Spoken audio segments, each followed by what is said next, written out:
წმინდა ისააკ ასურის სწავლანი. სულის სასარგებლო სწავლანი. ყოველი კეთილი გულის თქმა ადამიანში ღვთისაგან ითესება, ხოლო ყოველი ბოროტის რახვა ადამიანს გამოსაცდელად ეწევა. ვისაც შეუგნია თავისი უძლურება, მას სიმდაბლის სისრულისთვის მიუღწევია. ღვთის მადლობელი გული იახლოვებს ღვთის მადლს, ხოლო უკმაყოფილო და უმადურის გულის თქმა სულს შეამთხვევს განსაცდელს. მდაბალი კაცის ყოველ სისუსტეს ღმერთი ზიდავს, ხოლო მუდამ უკმაყოფილოსას არ იფარავს. ვისაც არ ექნება გულისხმიერების ნათელი, ამ მძიმე საქმეებში ჩავარდება. პირი, რომელიც მუდამ მადლობს ღმერთს, ღვთისგან მიიღებს კურთხევას, ხოლო გულს, რომელთანაც მადლიერებაა, ეფინება ღვთის მადლი. მადლის წინამძღვარი სიმდაბლეა, ხოლო განსაცდელთა წინამორბედი არის ამპარტავნება. თუ ამპარტავნება გაქვს, იცოდე, რომ გმობაში ჩასავარდნად მიშვებული ხარ ღვთისგან.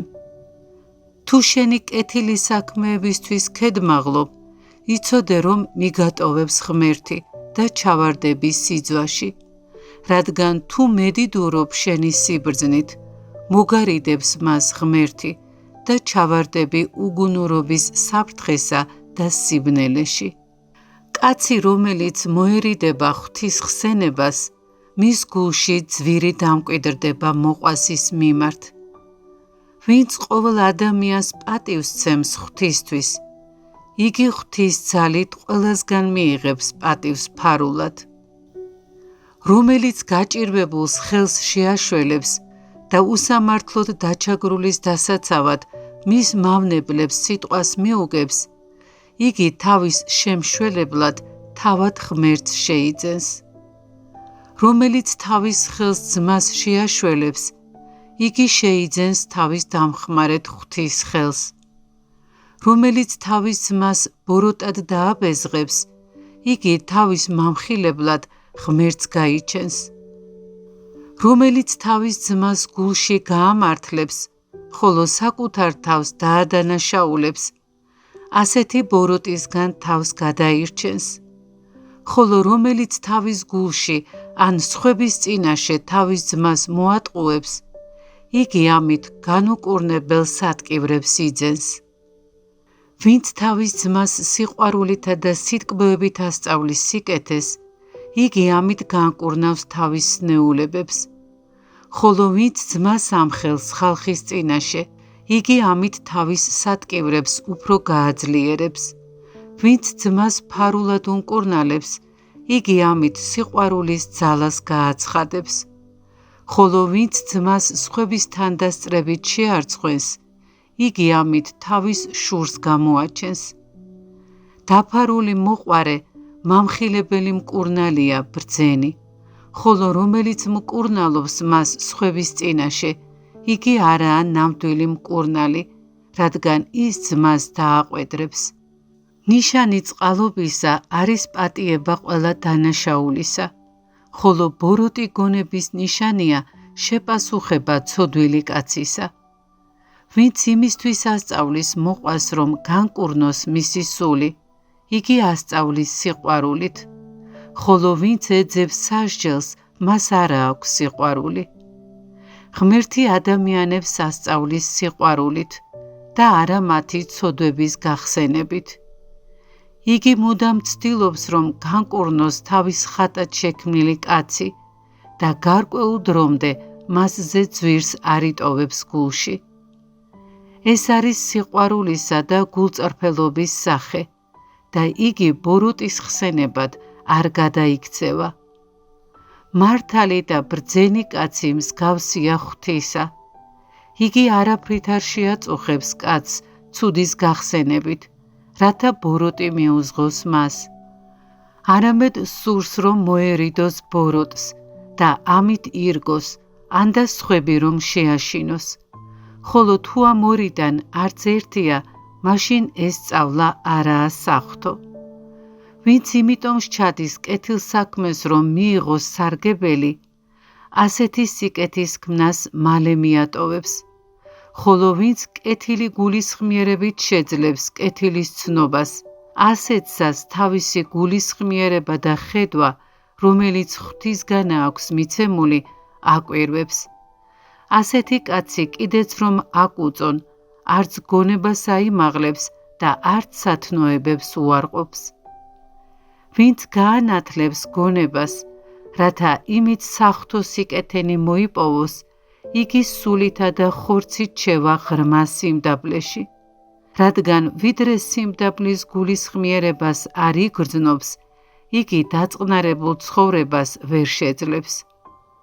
ხოლო როცა გულისხმიერებას შეიგრძნობს, მაშინ ყოველ მხრივ იწყებს ამაღლებას და რამდენადაც ამაღლდება, მისი გონების სიმაღლე არ დასრულდება, ვიდრე არ მიაღწევს საუკუნო დიდებას და მიიღებს მის სიმდიდრეს.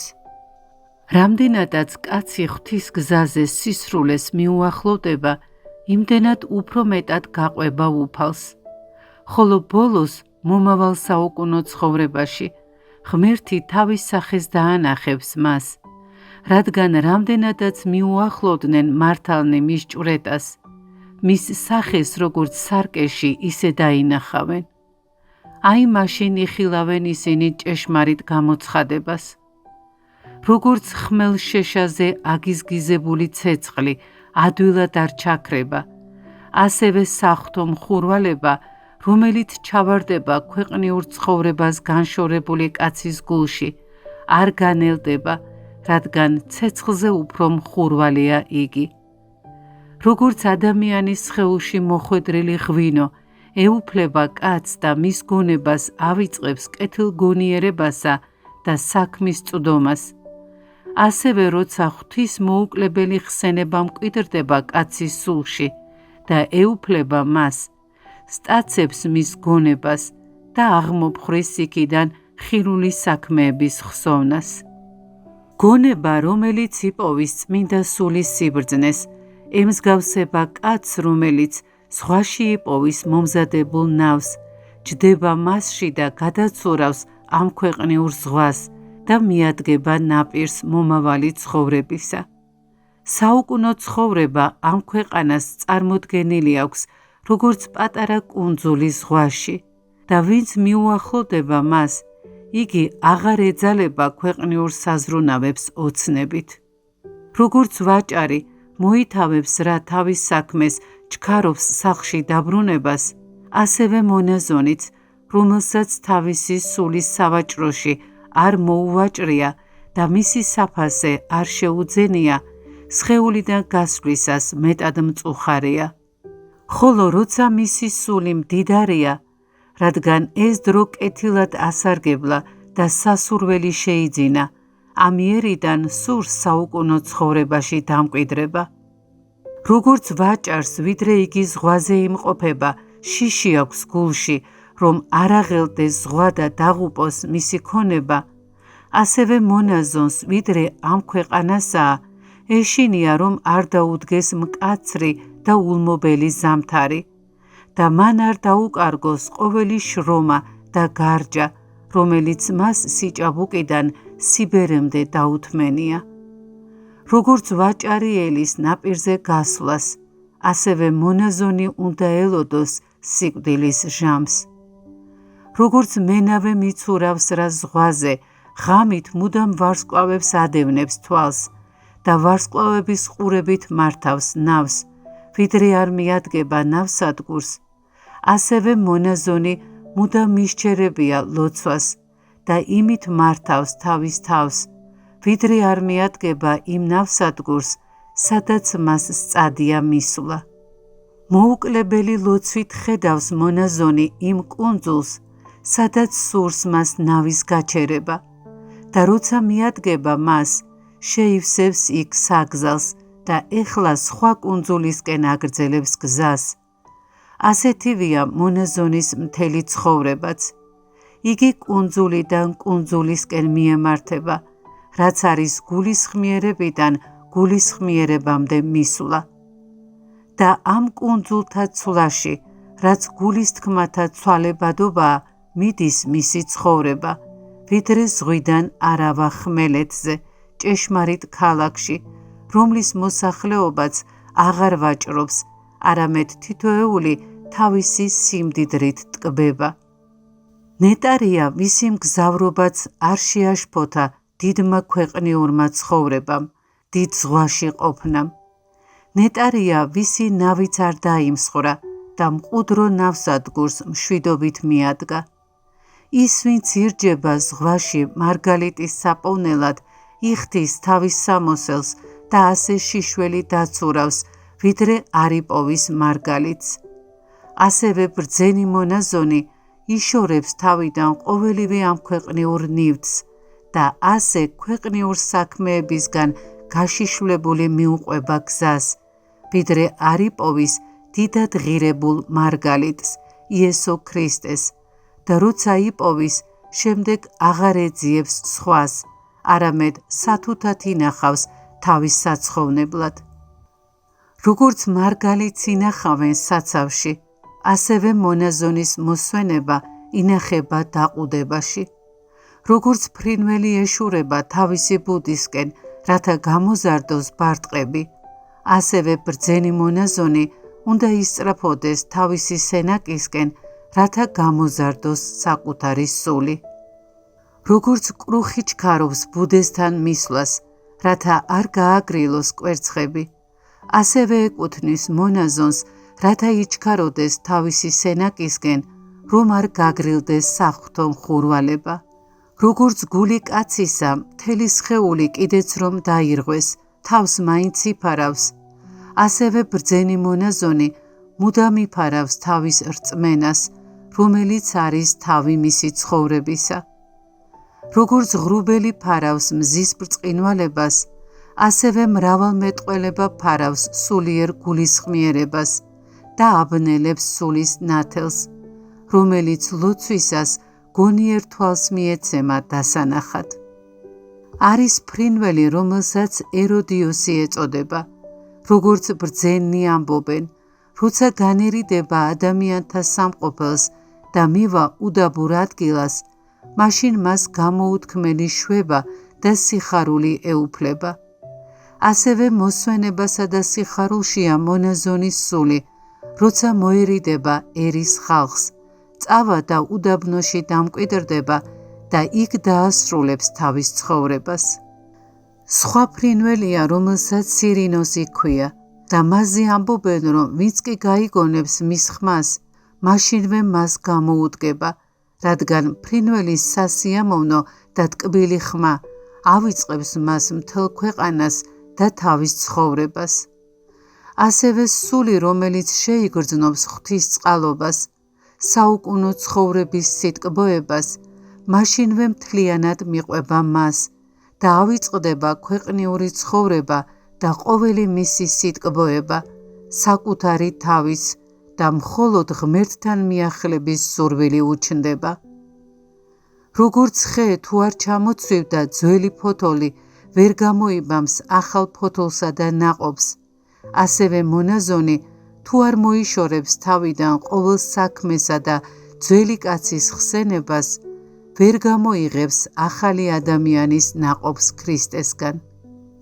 როგორც ქარი ზრდის ხის ნაყოფს, ასევე ღვთის ხსენება ზრდის ნაყოფს სულისა.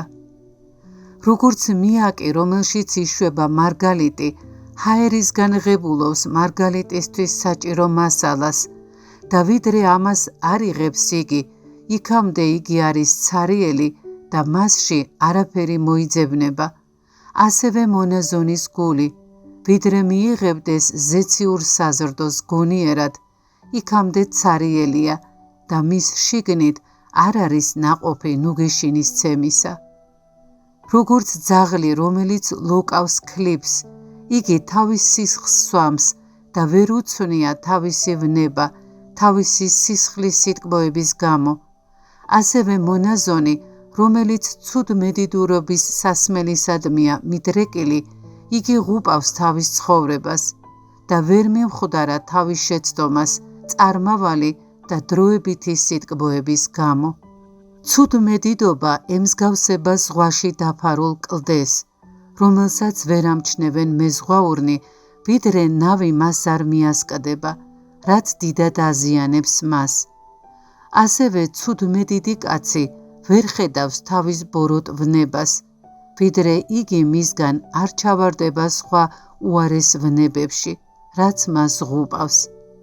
რადგან მამებს უთქვამთ მასზე, რომ ცუდმედიდი კაცის სულში ხელახლა გროვდება ის ვნებები, რაც მისგან ერთხელ უკვე განიდევნა. მცირე ღრუბელი ფარავს მზეს, მაგრამ როგორც კი ღრუბელი იფანტება, მზე უფრო მეტად აჩენს თავის სიმხურვალესა და ნათელს. ასევე მცირეოდენი მოწყენილობა ფარავს სულს, მაგრამ როგორც კი გაიფანტება მოწყენა, მას უფრო მეტი სიხარული ეუფლება. საიდუმლო სიტყვებს, რაც წმინდა წერილშია, ღვთისადმი ლოცვისა და ვედრების გარეშე ნუ შეეხები, თუ პირველად არ გამოითხოვ ღვთისგან დახმარებას და შესთხოვ, უფალო მომეცი მე გულისხმიერება ძალისა, რომელიც ამ სიტყვებშია. საღვთო წერილის წვდომის გასაღები არის ლოცვა. თუ გსურს ღმერთს მიუახლოვდე შენი გულით, პირველად ხილული საქმეებით უჩვენე მას შენი სურვილი, რადგან იგია შენი კეთილი მოღვაწეობის დასაწყისი. რამე თუ ქვეყნიური სახმარის ნაკლებობისას უფრო უახლოვდება ღმერთს კაცის გული, განსაკუთრებით კი მარხვით, რათა დაჯერდეს ერთ საჭმელს და ამით იღვაწოს, რადგან თავად უფალმა სწორედ ამ საქმით დაუდო სისრულეს დასაბამი. სულის დაბნელების სათავე არის მოცლილობა და მრავალმეტყველება, რომელიც სიბნელეა სიბნელეში. მეორე არის პირველის მიზეზი. უზომო საუბრები, კიდეც რომ სასიკეთოდ იყოს, დააბნელებს სულს. მრავალი საუბარი შეაშფოთებს სულს, თუნდაც ისინი ღვთის შიშის გამო იყოს. სულს აბნელებს უწესოება. თუ კაცი დაიდგენს ზომას თავის ცხოვრებაში, ყოველ საქმეში, ეს საქმე გაანათლებს მის გონებას და მისგან განდევნის შფოთსა და მოუსვენრობას. გონების შეშფოთება, რაც უწესრიგობას მოსდევს, სულს დააბნელებს და სიბნელე მას ამღვრევს. მშვიდობა იშვება წესიერებისგან, სულის ნათელი კი მშვიდობისგან. სწორედ ნათლისა და მშვიდობისგან მიეცემა გონებას წმინდა ჰაერი და რამდენადაც გაყვება კაცის სიბრძნეს, იმდენად მიიღებს იგი ღვთის მადლს. ასე გამოირჩევა სულიერი სიბრძნე ქვეყნიური სიბრძნისგან, რადგან სულიერი სიბრძნით სულში მადლი დამკვიდრდება, ხოლო ქვეყნიური სიბრძნისგან მოდის მრავალმეტყველება და უქმად ყოფნა. თუ მოიპოვებ პირველ სიბრძნეს, შემდეგ მისგან შეიძენ დიდ სიმდაბლეს, პატიოსნებასა და მშვიდობას, რომელიც დაეუფლება შენს გულის თქმებს. შენში დაცხრება სხეულის აღძვრა და გულის თქმები. თუ მეორე სიბრძნეს მოიპოვებ, მისგან შენს გონებაში მოვა ამპარტავნება, ბოროტი გულის თქმანი, ძნელად გამოსათქმელი, გონების არევა, საცნობლების უსირცხვილობა და ლაღობა. ნუ დაიჯერებ, რომ ქვეყნიურ საქმეებს მიჯაჭულმა კაცმა ლოცვით იპოვოს ღვთის წინაშე კმაყოფილება. როგორც ზეთი მატებს ლამპარს ბრწყინვალებას, ასევე მოწყალება ზრდის სულის ბრწყინვალებას. კაცის გულს ღვთის მადლის გასაღები მოყვასის სიყვარულით მიეცემა. რამდენადაც ქვეყნიური საქმეების ბორკილთაგან კაცი გულს გაითავისუფლებს, იმდენად გაეხსნება მას გულისხმიერების კარიც. გულისხმიერების შეცვლას იწვევს ადგილიდან ადგილზე მიმოსვლა. აი როგორი სასურველი და საქებია მოყვასის სიყვარული, თუ კი მასზე ზრუნვა არ დააბრკოლებს ღვთის სიყვარულს ჩვენში. კარგია და სასურველი საუბარი ჩვენ სულიერ ძმებთან, თუ კი ამასთან შევძლებთ შევინარჩუნოთ ღმერთთან საუბარიც, რათა ვესაუბრებოდეთ ძმებსაც და ღმერთსაც. ამიტომ გვევალება, რომ ვიზრუნოთ ამ საქმისთვის, როგორც მას დაჭირდება, როგორც ამას მოითხოვს იგი, მაგრამ ამის გამო ჩვენ შინაგან საქმესა და სულიერ ცხოვრებას არ უნდა მოვწყდეთ. მოუკლებელ ღვთის დიდებას არ უნდა მოვაკლდეთ, რადგან თუ პირველს დავამტკიცებთ, მეორეს დარღვევა მოგვიწევს, რამე თუ იმისი დამტკიცება არის დარღვევა ამისი. ადამიანის გონებას კი არ შეუძლია ორგვარი საუბრის მოსმენა, ან უნდა ესაუბროს ღმერთს, ან ადამიანებს. ერისკაცთა ყურება შეაშფოთებს იმათ სულს, ვინც მათ მოერიდა ღვთის გულისთვის. ასევე მავნეა მოუკლებელი საუბრები სულიერი ადამიანისთვის, ხოლო ერისკაცთა მარტო ყურებაც კი. ქვეყნიურ სათნოებებს არ ავნებს თვალით ხედვა, ხოლო ვისაც სურს რომ მოიპოვოს თავის გონებაში მშვიდობა და სიხარული დაფარული სათნოებებისა, მის გულს არა მარტო მოსვენება და არც მარტო ყურება, არამედ სმენაც კი ხედვის გარეშე აშფოთებს. ქვეყნიურ მოქალაქობას ჭირდება საცნობლების სიფხიზლე, ხოლო სულიერს სულის სიფხიზლე და რადგან სული ხორცზე უკეთესია, ასევე სულიერის საქმე ქვეყნიურისაზე უმჯობესია. როგორც თავდაპირველად შეიქმნა ხორცი და შემდეგ შთაბერა მას ღმერთმა სული, ასევე ქვეყნიური საქმეები წინ უძღვის სულიერს. მცირეოდენ სულიერ ცხოვრებასაც კი დიდი ძალა აქვს, თუ კი შეურყევლად იდგება, რადგან იგი მტკიცე კედელსაც გაარღვევს. როცა სულიერ ადამიანს სურს შინაგანი განახლება სიცოცხლე, მაშინ მოუწევს მას ყველა ქვეყნიური საქმის მოკვდინება. სული გათბება იმ სიხარულით, რომელიც ყველა სიხარულზე მეტია და მას ვერ მიწვდება ამ ქვეყნიური სიხარული. მაშინ შენს გულში ტკბილად შეიკრიბება გულის თქმები. ხოლო როცა ამ ქვეყნიურ სურს შენში დამკვიდრება, მაშინ გონება შენი განცხრომაშია, აქვს მცირეოდენი ცნობა და დაუდგრომელია. ქვეყნიურში ვგულისხმობ ვნებებს, რომლებიც განცხრომისგან იშვება და როცა ისინი გაიზრდება, შემდეგ ხდება ცოდვა, რაც სპობს ადამიანს. რადგან ვნებები გონების მიშვებულობის გარეშე არ ჩნდება, ხოლო ცოდვის ჩადენა ვნებების გარეშე არ ხდება.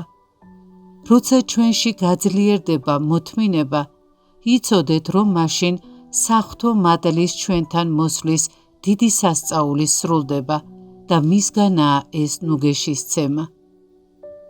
მოთმინების ძალა აღემატება სიხარულის გულის თქმას, კაცს რომ ეწვევა. საცნობლების მოკვდინება არის ღვთის საქმე. როცა გული ცოცხლდება, საცნობლები მაშინ კვდება. საცნობლების გაცოცხლება არის მოკვდინება გულისა. როცა საცნობლები ცოცხლდება, ეს იმის ნიშანია, რომ ღვთისთვის გული გამოუსადეგარი ხდება. სათნოებებს, რომლებიც კაცთა წინაშე სრულდება, არ შეუძლია სულის განწმენდა, რადგან მაჩვენებლობა მას ეთვლება ღვთის წინაშე თავისი საქმეების საფასურად. ხოლო სათნოება, რომელსაც კაცი აკეთებს თავისი სულისთვის, ავსებს ორივე პატივს და სიწმინდის მშობელია. ამიტომ განეშორე პირველს და შეუდექი მეორეს, რამე თუ მეორეს არ მოიპოვებ და პირველს მიატოვებ, ეს იქნება ცხადი ნიშანი ღვთისაგან დაშორებისა. ხოლო მეორე პირველის ადგილსაც იკავებს, კიდეც რომ არ შესრულდეს იგი. მოსვენება და მოცლილობა დამღუპველია სულისა, ისინი ეშმაკზე მეტად მავნებელია. თუ უძლურ სხეულს აიძულებ თავის შესაძლებლობაზე მეტ შრომას, იცოდე შენი სულის სიბნელეს კიდევ უფრო მეტ სიბნელეს შესძენ და მეტ შფოთს შეამთხვევ მას. ხოლო თუ ძლიერ სხეულს ამყოფებ მოსვენებასა და დაუსაქმებლობაში, ასეთის სულს ყოველი უკეთურება დაატყდება თავს და კაცს კიდეც რომ სურდეს კეთილი, მცირე ხნის შემდგომ მოსვენება და მოცლილობა იმ კეთილ გულისთქმასაც დააკარგვინებს, რომელიც მას აქამდე ჰქონდა. როცა სული აღივსება საღვთო სიხარულის იმედითა და შვებით, მაშინ სხეული საერთოდ ვერ იგრძნობს გაჭირვებასა და სივიწროვეს, კიდეც რომ იყოს უძლური, არამედ ორჯერ მეტად იტვირთავს გასაჭირის სიმძიმეს და ვერ იგრძნობს იგი შეჭირვებას. ასეთის სხეული შვებაშია სულიერი სიხარულისას და ამ სიტკბოებისთვის მზადაა ყოველგვარი სიმძიმის დასათმენად. თუ ძმაო დაიცავ შენს ენას, ღვთისგან მოგეცემა მადლი და ლმობიერება გულისა, რათა ამ ლმობიერებით შენი სული შევიდეს სულიერ სიხარულში. თუ ისევ მოგერევა შენი ენა, გწამდეს რასაც გეტყვი, რომ ვერასოდეს მოიშორებ სულიერ სიბნელეს თავიდან. თუ გული არა გაქვს წმინდა, პირი მაინც გქონდეს წმინდა, როგორც თქვა ნეტარმა იოანემ. როცა მოიდომებ ვინმეს ასწავლო სიკეთე, პირველად მის სხეულს მიეცი შვება და პატივი ეცი მას სიყვარულის სიტყვით, რადგან სხვა ვერაფერი განაცდევინებს კაცს სირცხვილს და მოაქცევს მას უკეთურებისგან სიკეთისკენ, ვიდრე ხორციელი სიკეთე და სიყვარული, რაც შენგან ახსოვს მას. რაც უფრო შევა კაცი ღვთიურ ღვაწლში, იმდენად მისი გული ღვთის წინაშე ხდება თამამი და რამდენადაც კაცი მოეშვება მრავალგვარი მოსვენებისგან, იმდენად მოაკლდება მას ღვთის შეწევნა. ნუ სწუხარ შენი სხეულის უძლურებას, რადგან გავა ცოტაოდენი დრო და სიკვდილი ყოველივეს მიიღებს შენგან. ნუ გაშინებს სიკვდილი, რადგან ღმერთს ასე აქვს განსაზღვრული, რათა გაგხადოს შენ სიკვდილზე მეტი. რამე თუ მისია დიდება, უკუნითი უკუნისამდე. ამინ.